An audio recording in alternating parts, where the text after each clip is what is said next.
یہ 4 دعائیں ہم لے کے آئے تھے، اور یہ دعائیں وہ ہیں جو رسول اللہ صلی اللہ علیہ وسلم جب سجدہ تلاوت کرتے تھے تو دعائیں مانگتے تھے سجدہ تلاوت میں۔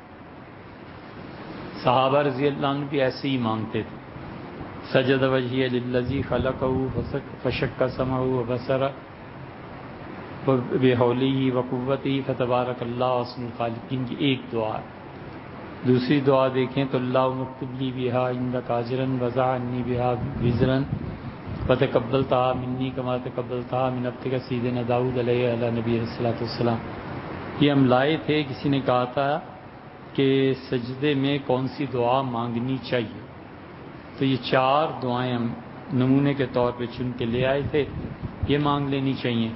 جب بھی آدمی سجدہ تلاوت کرے تو خود یاد کر لے اور یہ مانگا کرے۔ اور ایک جگہ ہم نے بہت سی دعائیں مختلف حدیث کی کتابوں سے جمع کر لی ہیں، وہ کوئی 8-10 دعائیں ہیں، اس کو بھی الگ کروا دیا تھا کہ کوئی آدمی یاد کرنا چاہے تو سجدہ تلاوت جو ہے یہ بڑی برکت کی چیز ہے، اللہ آپ کو بہت پسند ہے، تو چاہیے کہ یہ دعائیں مانگیں۔ ہیں جی نہیں، آج نہیں، پھر کریں گے جی۔